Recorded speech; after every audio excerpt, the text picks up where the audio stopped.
Welcome to the Michigan Man Podcast on Wolverine Sports Radio, a member of the V-Sporto Network, and in partnership with SB Nation's Maize and Brew, for Wolverine fans from coast to coast. Go Blue and welcome to the show. I'm your host, Mike Fitzpatrick. Joining us in just a minute will be first-time guest Andrew Kahn. He is our Hoops beat writer from MLive. First, a few of my thoughts to get us going. It might be brutally cold outside, but it is heating up in Big Ten hoops. Tonight, Ohio State rolls into Chrysler, and they are fresh off a big road win against Nebraska. We, on the other hand, went on the road Friday night and took it to IU at Assembly Hall. It was the largest margin of victory for Michigan ever in Bloomington. Tonight, the January portion of the schedule concludes, and what a February this could be for Michigan basketball. I, for one, am really enjoying the season. As I told Andrew during the interview, every week I ask myself this question: how is this team 19-1? And I don't mean that as a jab at the team, because the offense has been good, but not great. Defense is the reason this team has one loss. What intrigues me is this offense. I don't think we've seen this team hit their stride on offense, which is scary if you're on Michigan's schedule. This offense so often doesn't seem to be in sync for segments of games, but they still win because of defense. What if the offense comes together in February, is more consistent, and in sync? That is a scary thought. And that's what excites me about February. It's going to be another fun stretch run, and if history under Coach B is a teacher, the best is yet to come. My guest today agrees with me. He doesn't think this team has peaked yet. Beat writer Andrew Kahn from MLive is up next here on The Michigan Man on Wolverine Sports Radio, a member of the V-Sporto Network, and in partnership with SB Nation's Maize and Brew.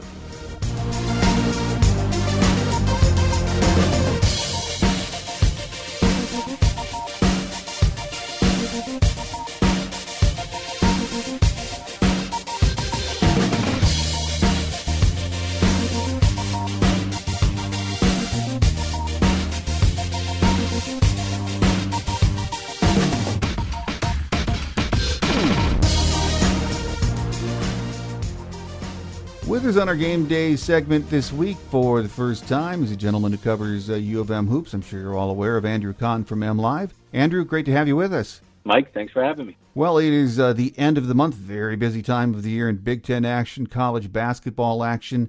Let's talk about what happened Friday night in Bloomington, Andrew. Indiana needed a W in a big way. They are on a skid right now. They were home at Assembly, but man, Michigan right out of the gate took it to them, didn't they? They did. I've got a lot of several friends that are interested in point spreads. Let's put it that way. And they reach out to me saying, "What's the deal with this number? Why is Michigan only favored by, I think it was like 3 or 4?"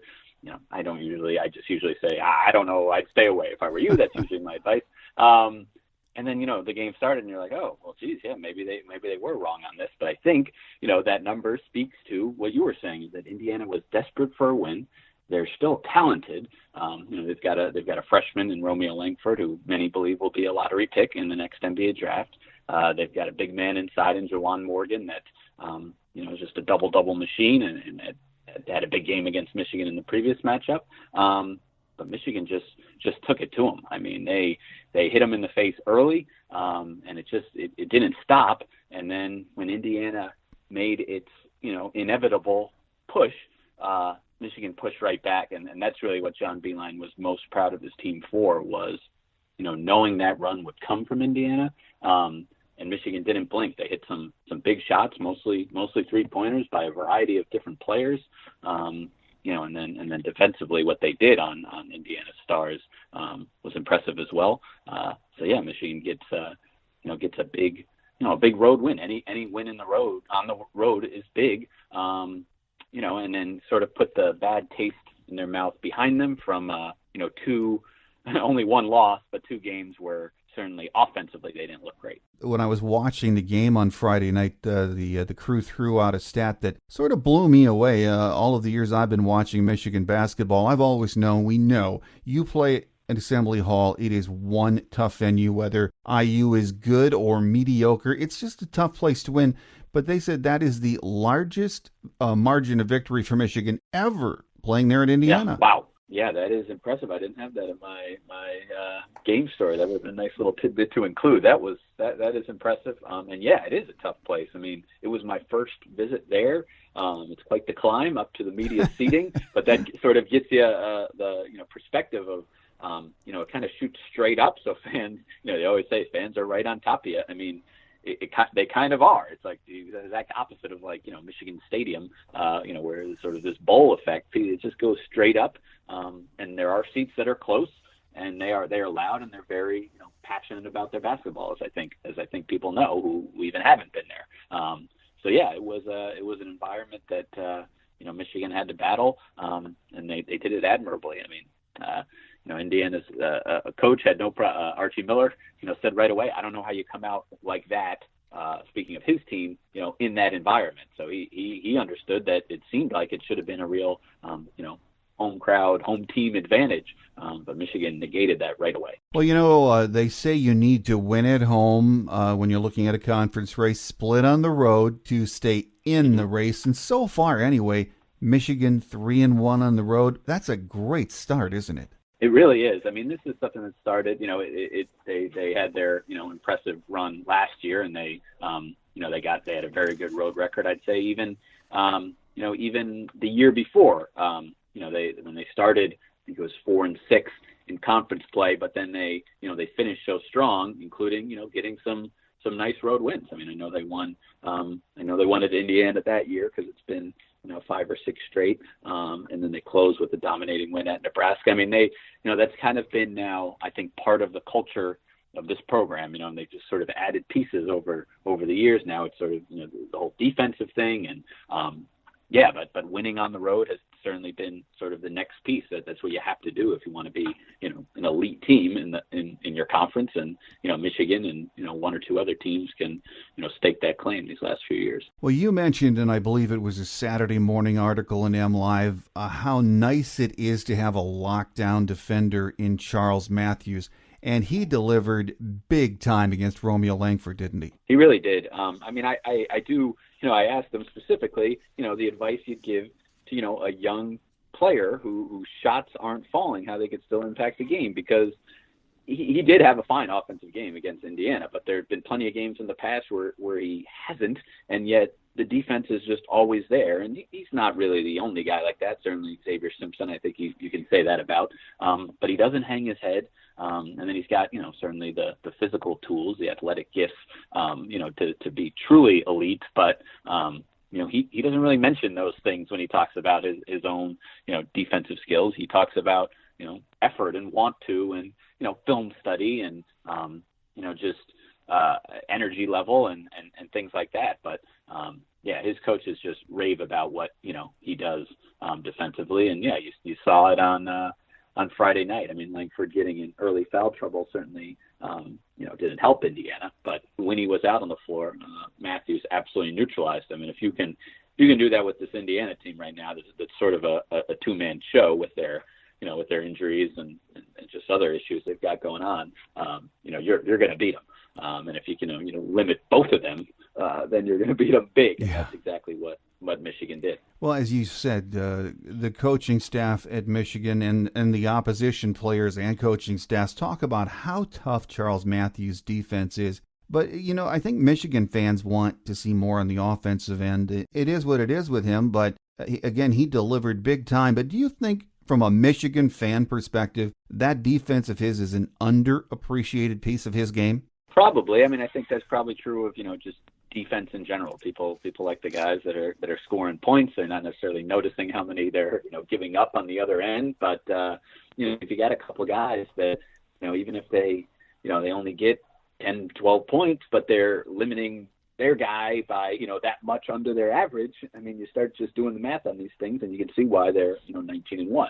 I would definitely say he's underappreciated, because I think it does get back to some of his, the shot selection and the shooting percentage.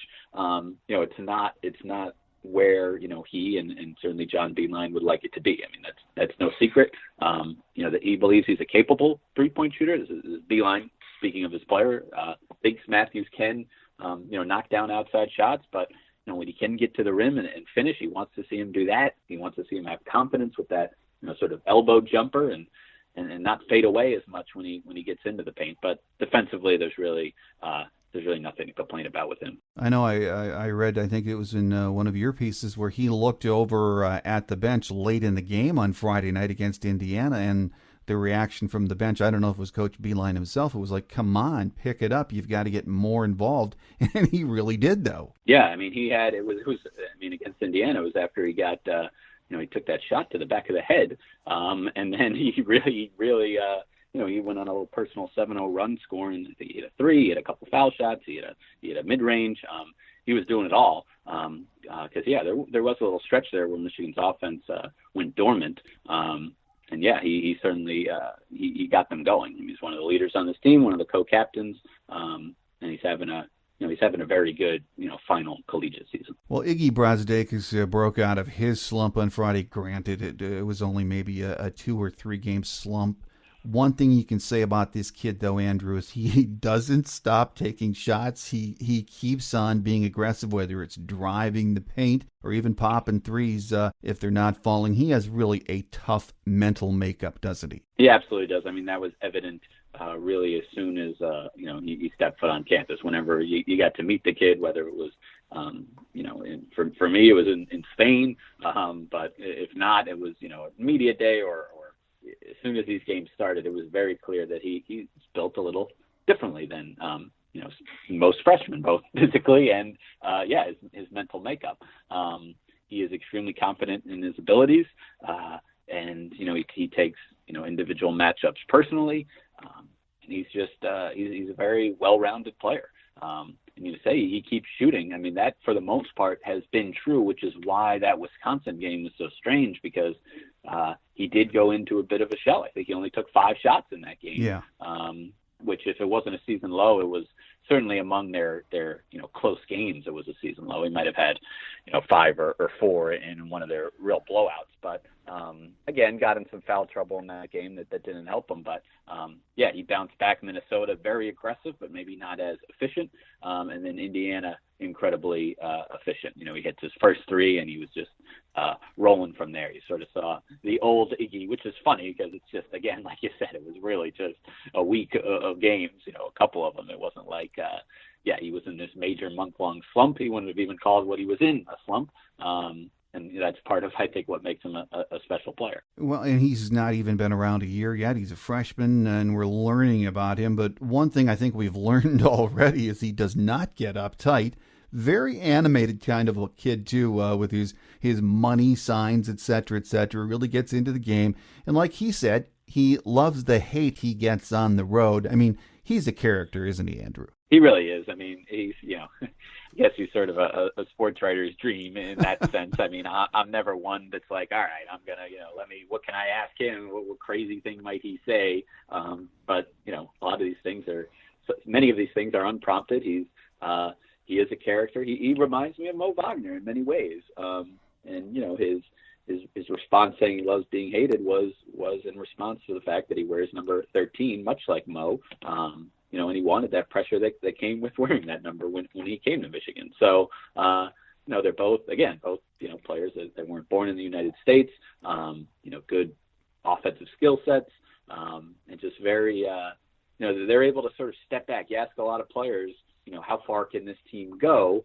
And it's a question that, if you're on a team in the top 25, like, you probably think you can win it all. But most players would just say, we're going to keep trying to improve, and, who knows what might happen at the end. He says, I think we can win it all. There's no reason we can't win this whole thing.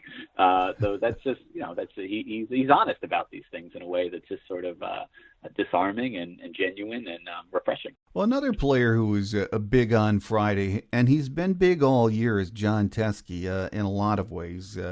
I think he surprised observers, and a lot of writers say he is the straw that stirs the drink, so to speak.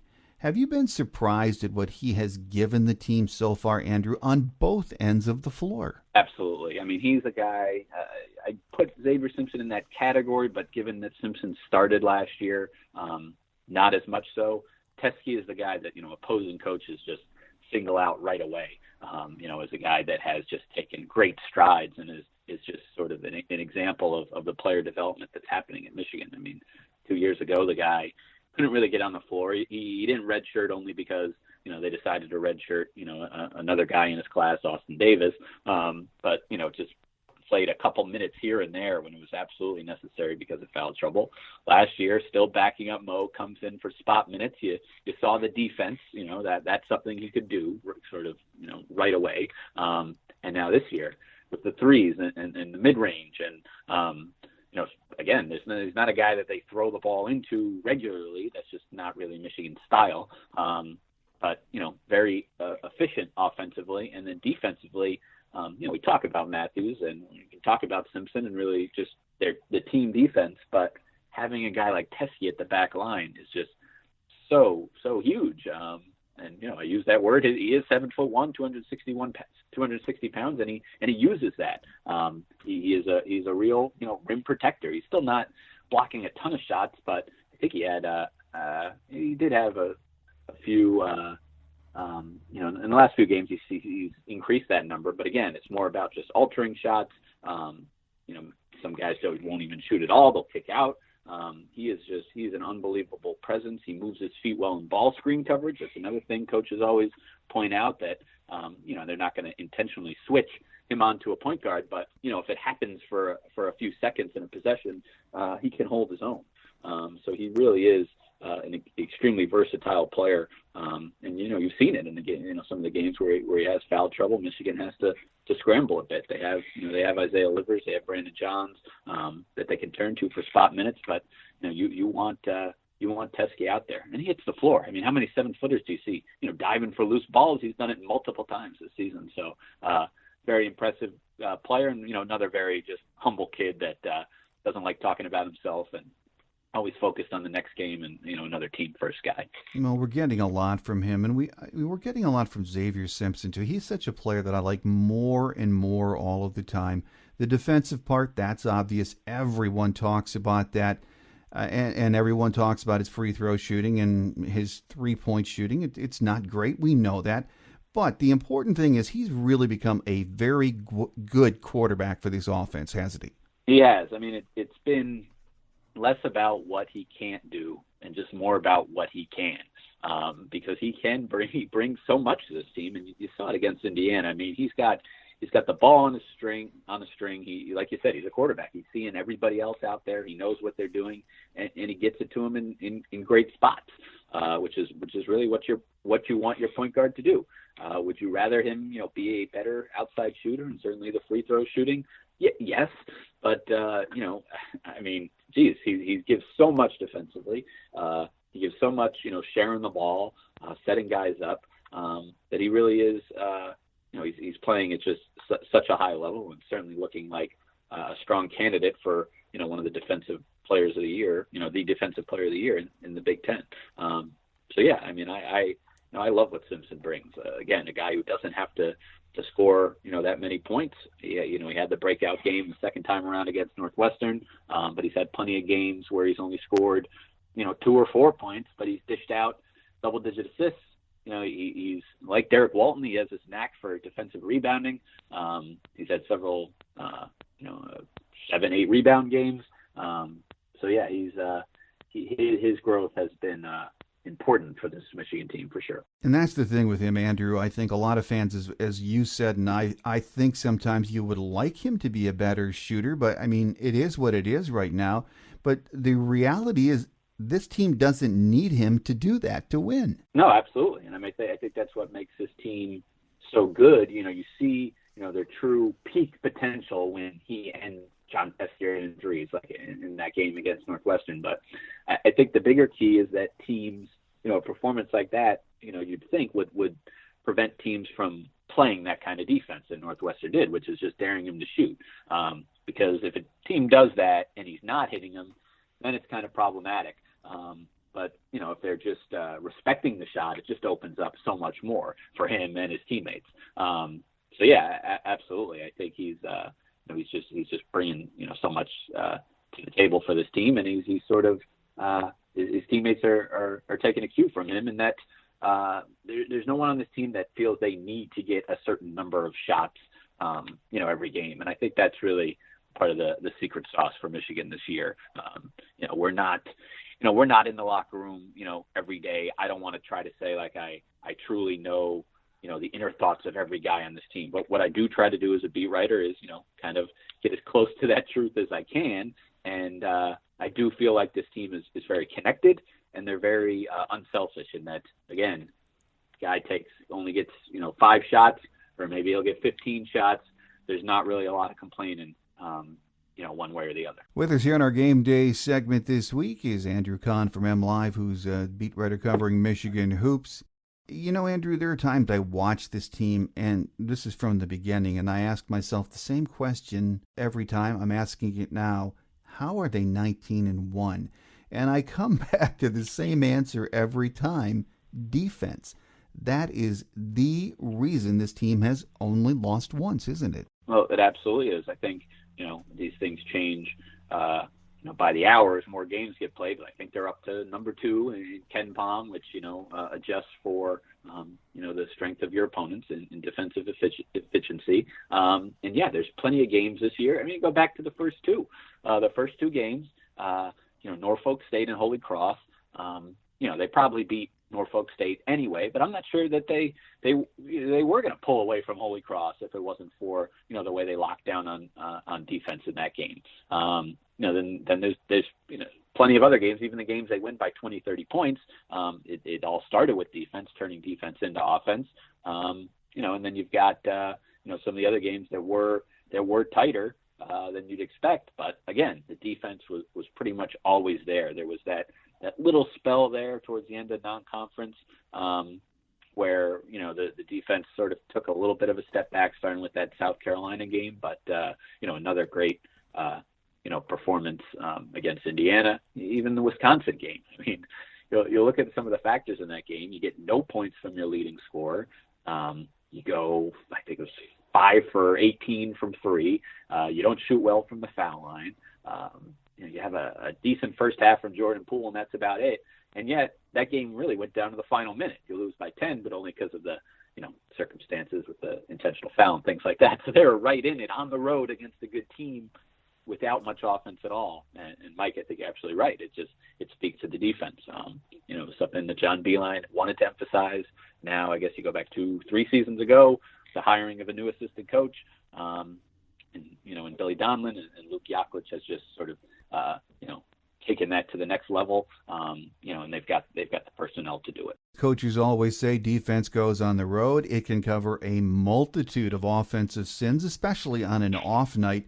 The good thing is it can also let your offense develop. And, something tells me, Andrew, one of the scary things about this team, if you're an opposing coach, or if you're scouting this team, I don't think they've reached their offensive potential yet. I have a feeling they're going to be better down this stretch. Do you see that as a possibility? Yeah, absolutely. I think that the 19-1 start has sort of made people forget, a lot of fans forget, like, what they think of John Beilein, which is that his teams usually get better as the season goes. I mean, I think it was easy for them to, sort of take comfort in that and have that as your security blanket when, the team started, 14-9 or whatever it was a couple of years ago, or even last year where coming off that the final game that they did lose to Northwestern, they weren't exactly in the hunt for the number 3 seed that they ended up getting in the NCAA tournament. So if you see that growth, that progression, that evolution offensively that you have seen over the last several years with John Beilein or over the course of his career, again this year, then, geez, the sky's the limit, because we already see what the defense is. We've gotten a taste of sort of what they can be offensively. But I absolutely think they have not peaked. I think one of the areas that they can improve in, and Beilein has talked about this, is turning defense into offense. When you're this good at forcing missed shots and this good at defensive rebounding, they're way up there in the country in both those categories. You kind of have to be good in transition, because there's just going to be so many opportunities. They're not turning over teams a ton, but they're still above average in that regard. So yeah, they have to be better, and that's been a priority for the team. Beilein said recently. So you start doing that a little bit more. And then, geez, you don't even have to. You just make life a little bit easier on yourself. You don't have to run, set offense against a set defense because you're getting out and running. So some of that, some of just development from some of the players. It's still as much as Xavier Simpson and John Teskey are household names now for Michigan. They're still, in Teskey's case, his first year starting. Simpson, a year and a half in. You got a freshman in the starting lineup. I think absolutely there's room for improvement for this team. I think you'll see it, and I think you'll have to see it if they want to keep pace in the Big Ten because the schedule doesn't let up. That's for sure. I've stopped being amazed what a job Coach B does year in and year out, sort of putting the puzzle together. We're more used to seeing, as you said, it happen at the end of the season. You lose a few here, you lose a few there in January and February, and it comes together. But this year, it's just been amazing what he's done, and he's showing us all again what a great coach he is. And I'm not sure we really appreciate that yet. Yeah, I don't know. I mean, I can't. It's hard to speak for the whole fan base, but I would think that last year would have changed that for Michigan fans. You'd think, winning a second straight Big Ten tournament championship, getting all the way to the national championship. I don't know. Maybe there's some out there that he's gotta win it all, or they want another regular season title or whatever it may be, or maybe they just want to see better recruits come here, even though the ones he gets he turns into NBA players. So I don't know. I'm not sure what you'd want because I don't think anyone could deny the sort of the off court stuff has been exactly what you want. No players making headlines for the wrong reasons. Guys graduating, and no scandals in a college basketball world that has plenty of them. So I absolutely think they showed. It was an interesting conversation I was having with another beat writer recently. About if you look at John Beilein's record those first few years, would he survive in sort of today's climate? I mean, he got to the NCAA tournament his second year, but 2 out of the first 3 he did not. Early exits all in those first 5 or 6 years before they made that deep run in 2013. You don't know if he would have been afforded that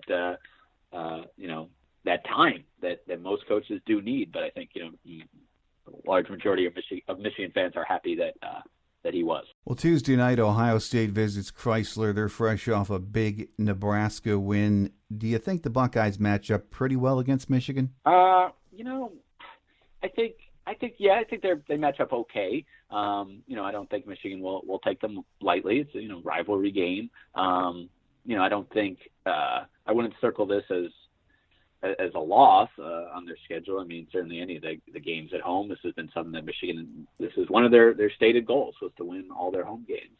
Ohio State certainly righted the ship with that road win after I think they had lost 4 or 5 in a row before that. It's a 9:00 start. We'll see what the weather's like as far as how many fans are in the building, what the energy is like because it wasn't great in the last home game for the weather certainly played a role. Ohio State certainly has some talented players. I think Chris Holtmann is a very good coach. He showed that last year. I think Michigan will have to be focused to win, but I think they keep pace with their in-state rival, and stay on top of the Big Ten. Well, got to protect home court advantage, and then after Tuesday, we open February on the road at Iowa and then Rutgers. And we know life on the road in the Big Ten, it is brutal this year. It is every year, but it seems to be particularly brutal this year, Andrew. No, absolutely. Rutgers has picked off a couple teams already, and they're, I think what most people would say, towards the bottom of the league, still a program that's rebuilding. They've already picked up a couple of wins, in the Big Ten. So I don't think any on the road are easy. Certainly, Penn State's looking pretty down. You still would expect Michigan to win those games, but it's tough. But I think Michigan has some things going for them. The defense, like you said, travels. Just sort of a veteran team. As much as Beilein doesn't believe that, he's still got a redshirt junior, a couple juniors, a couple sophomores. several returning starters from a team that made such a deep run last year. So I think both of those things help them when they go on the road, maybe more so than other teams. Well, a final question for you, Andrew. Every time I have one of the beat writers on, I like to ask him this question in the last couple of weeks. And I know you haven't seen every team yet, especially that team over in East Lansing. But right now, as we near the midway point of conference play, does anyone stand out to you as the team to beat in the Big Ten? It is a tough one. And again, I do, when you are a beat writer, you are really focused on your team. I like to know Michigan really well. I know, the rest of the Big Ten pretty well, and see some of these other teams I haven't even got a chance to see. But, it's 1 and 1A, but, who you say that is, it sort of just depends on which day. Today you might say Michigan's the top dog because Michigan State just lost. But Michigan State also it was sort of a I don't coaches don't like this term, but sort of a scheduling loss given just how many games they had stacked up in a short period of time. Running into a hot Purdue team.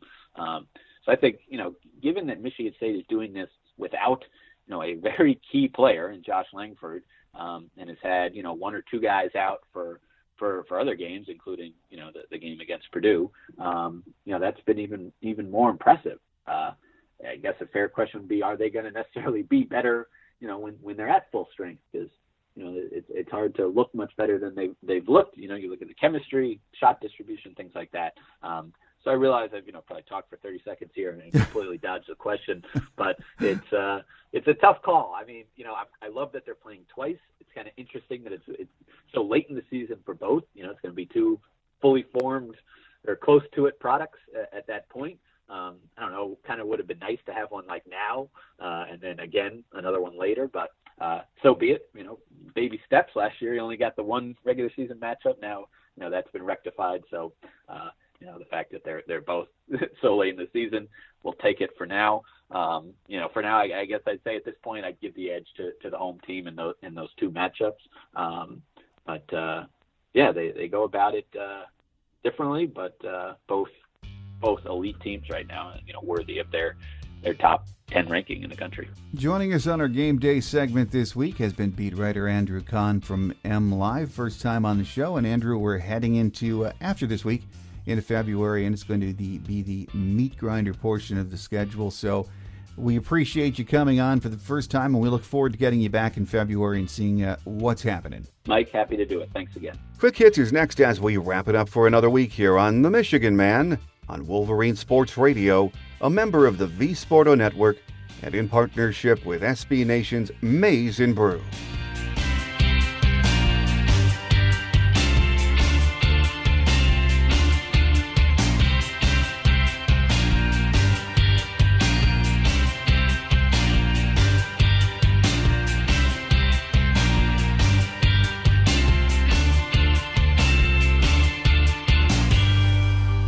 On Quick Hits today, Coach Barnes-Arico and the ladies keep fighting through this season of rebuilding. They lost at home to Michigan State on Sunday, 77-73. Thursday, they stay at home to take on Iowa. Then back on the road Sunday against Wisconsin. At this point, an NCAA berth appears to be a dream, but an NIT berth is still possible. They need a strong finish, though. We are 12-9 overall, 3-6 in Big Ten play. Hockey continues their season of struggle. We split a pair with Penn State last week, prevailing at home on Thursday 5-1, then losing over the weekend 5-2 at Madison Square Garden. This week it's on the road for a pair in Madison. Never an easy place to pick up points. We are 9-10-6 overall, 5-6-4 in Big Ten action. As cold as it is in Michigan right now, there is light at the end of the tunnel. Okay, it hasn't been much of a winter so far, but the last week is kind of making up for it. Spring is not far away, though. If you are a Michigan softball and baseball fan, that is. Softball opens the season next Friday, February 8th in Florida in the Wilson D. Marini Tournament. Baseball swings into action the next weekend against Binghamton down in Port St. Lucie, so hang in there. I hope to have a Michigan Man Extra for you in January with Steve Lorenz, but Steve's schedule was a bit crazy with the February signing date coming up, so we'll try and schedule him for our Extra in February.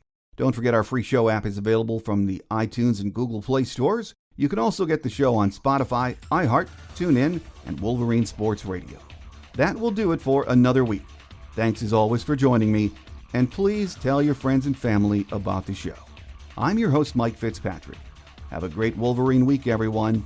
Until next time, take care, and as always, go blue. Thanks for joining us today on The Michigan Man, here on Wolverine Sports Radio, a member of the V Sporto Network, and in partnership with SB Nation's Maize and Brew. Our listener lines are open 24/7 for your calls at 313-263-4842. That's 313-263-4842. Or email us at themichiganmanpodcast@yahoo.com. That's themichiganmanpodcast@yahoo.com. The Michigan Man Podcast is produced at the studios of Robin Lynn Productions, Allen Park, Michigan, and is not affiliated with the University of Michigan. Go Blue!